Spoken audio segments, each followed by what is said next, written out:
My fellow citizens, I stand here today humbled by the task before us,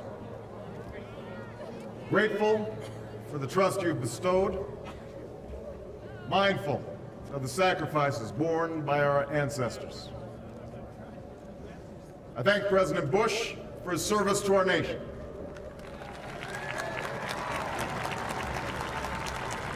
As well as the generosity and cooperation he has shown throughout this transition. 44 Americans have now taken the presidential oath.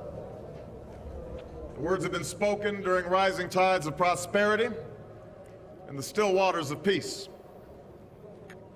Yet, every so often, the oath is taken amidst gathering clouds and raging storms.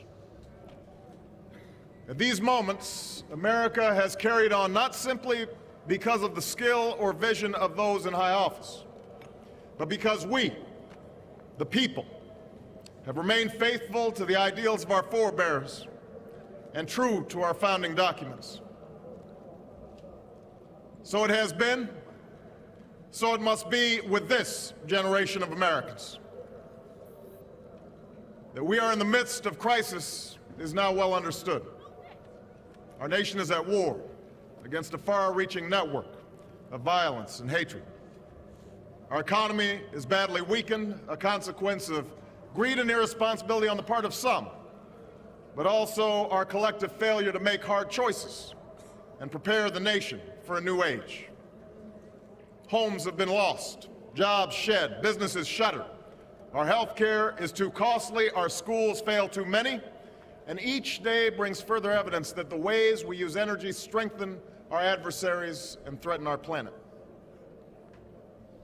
These are the indicators of crisis, subject to data and statistics. Less measurable, but no less profound, is a sapping of confidence across our land. A nagging fear that America's decline is inevitable, that the next generation must lower its sights. Today, I say to you that the challenges we face are real. They are serious and they are many. They will not be met easily or in a short span of time. But know this, America, they will be met.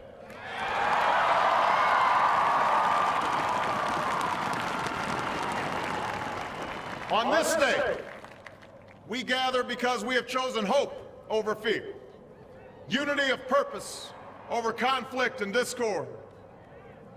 On this day, we come to proclaim an end to the petty grievances and false promises, the recriminations and worn-out dogmas that for far too long have strangled our politics. We remain a young nation, but in the words of Scripture, the time has come to set aside childish things. The time has come to reaffirm our enduring spirit, to choose our better history, to carry forward that precious gift, that noble idea passed on from generation to generation, the God-given promise that all are equal, all are free, and all deserve a chance to pursue their full measure of happiness.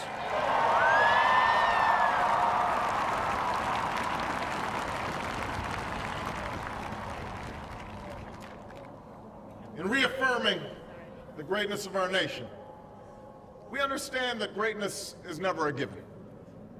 It must be earned. Our journey has never been one of shortcuts or settling for less. It has not been the path for the faint-hearted, for those who prefer leisure over work or seek only the pleasures of riches and fame.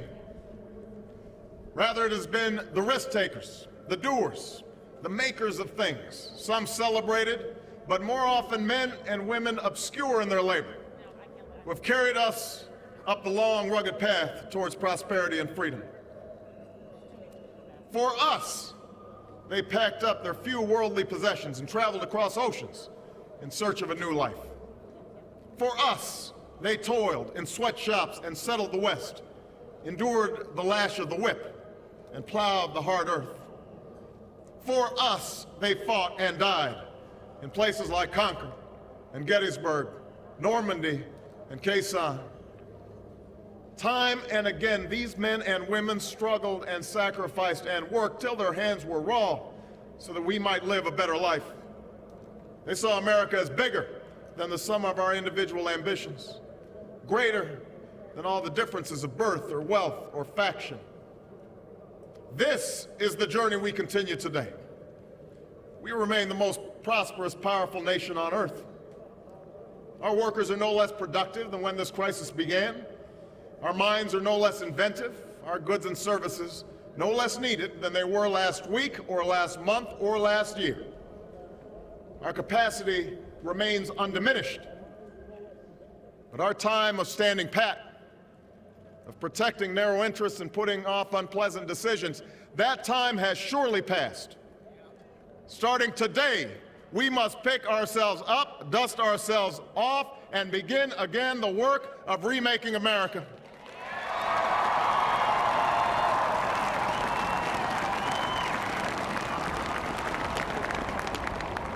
For everywhere we look, there is work to be done.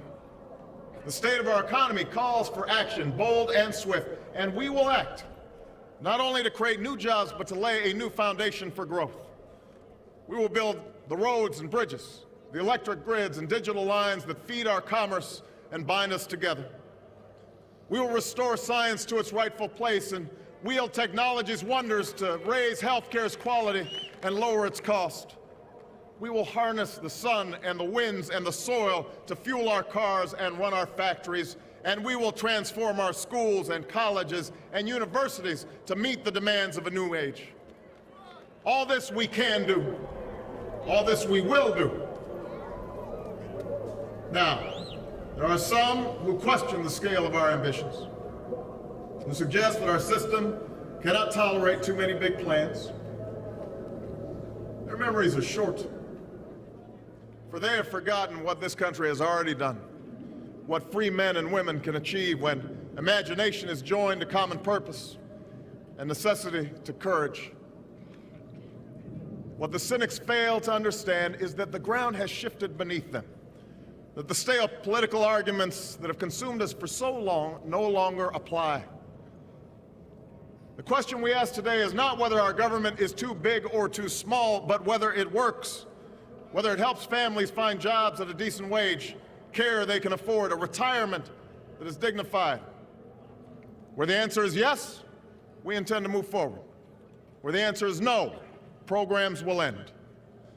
And those of us who manage the public's dollars will be held to account to spend wisely, reform bad habits, and do our business in the light of day, because only then can we restore the vital trust between a people and their government. Nor is the question before us whether the market is a force for good or ill. Its power to generate wealth and expand freedom is unmatched. But this crisis has reminded us that without a watchful eye, the market can spin out of control. The nation cannot prosper long when it favors only the prosperous. The success of our economy has always depended not just on the size of our gross domestic product, but on the reach of our prosperity, on the ability to extend opportunity to every willing heart, not out of charity, but because it is the surest route to our common good.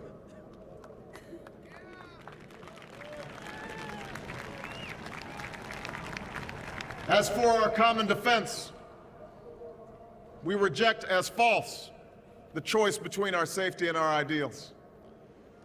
Our founding fathers, faced with perils that we can scarcely imagine, drafted a charter to assure the rule of law and the rights of man, a charter expanded by the blood of generations. Those ideals still light the world, and we will not give them up for expedience sake. And so, to all the other peoples and governments who are watching today, from the grandest capitals to the small village where my father was born, know that America is a friend of each nation and every man, woman, and child who seeks a future of peace and dignity, and we are ready to lead once more.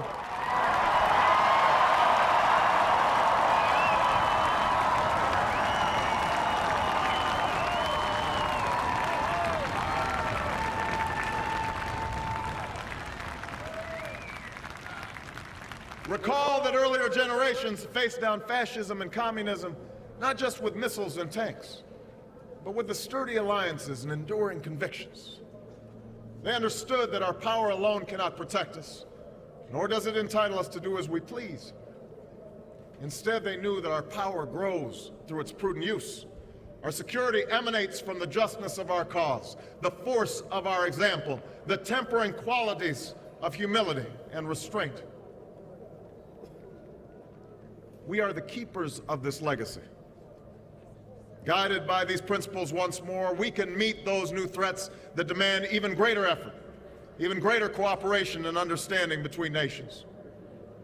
We will begin to responsibly leave Iraq to its people and forge a hard-earned peace in Afghanistan. With old friends and former foes, we will work tirelessly to lessen the nuclear threat and roll back the specter of a warming planet. We will not apologize for our way of life, nor will we waver in its defense. And for those who seek to advance their aims by inducing terror and slaughtering innocents, we say to you now that our spirit is stronger and cannot be broken. You cannot outlast us, and we will defeat you.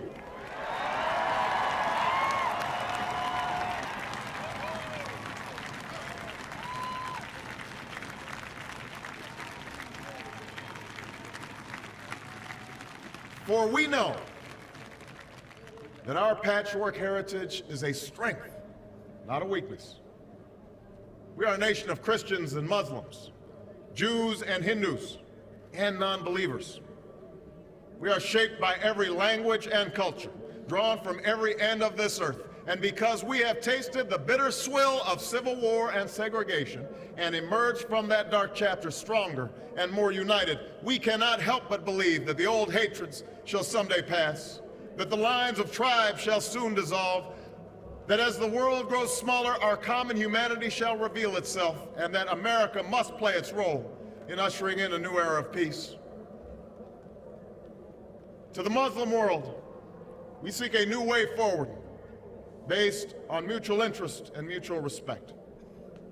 To those leaders around the globe who seek to sow conflict or blame their society's ills on the West, know that your people will judge you on what you can build, not what you destroy. To those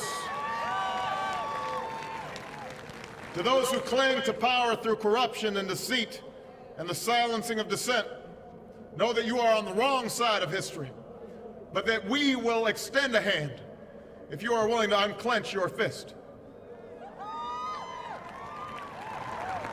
To the people of poor nations, we pledge to work alongside you to make your farms flourish and let clean waters flow, to nourish starved bodies and feed hungry minds. And to those nations like ours that enjoy relative plenty, we say we can no longer afford indifference to the suffering outside our borders, nor can we consume the world's resources without regard to effect. For the world has changed, and we must change with it. As we consider the road that unfolds before us, we remember with humble gratitude those brave Americans who, at this very hour, patrol far-off deserts and distant mountains. They have something to tell us, just as the fallen heroes who lie in Arlington whisper through the ages. We honor them not only because they are the guardians of our liberty, but because they embody the spirit of service, a willingness to find meaning in something greater than themselves. And yet, at this moment, a moment that will define a generation, it is precisely this spirit that must inhabit us all. For as much as government can do and must do, it is ultimately the faith and determination of the American people upon which this nation relies. It is the kindness to take in a stranger when the levees break, the selflessness of workers who would rather cut their hours than see a friend lose their job, which sees us through our darkest hours. It is the firefighter's courage to storm a stairway filled with smoke, but also a parent's willingness to nurture a child that finally decides our fate. Our challenges may be new. The instruments with which we meet them may be new. But those values upon which our success depends, honesty and hard work, courage and fair play, tolerance and curiosity, loyalty and patriotism, these things are old. These things are true. They have been the quiet force of progress throughout our history. What is demanded then is a return to these truths. What is required of us now is a new era of responsibility, a recognition on the part of every American that we have duties to ourselves, our nation, and the world. Duties that we do not grudgingly accept, but rather seize gladly, firm in the knowledge that there is nothing so satisfying to the spirit, so defining of our character, than giving our all to a difficult task. This is the price and the promise of citizenship. This is the source of our confidence, the knowledge that God calls on us to shape an uncertain destiny. This is the meaning of our liberty and our creed, why men and women and children of every race and every faith can join in celebration across this magnificent mall, and why a man whose father less than 60 years ago might not have been served at a local restaurant can now stand before you to take a most sacred oath.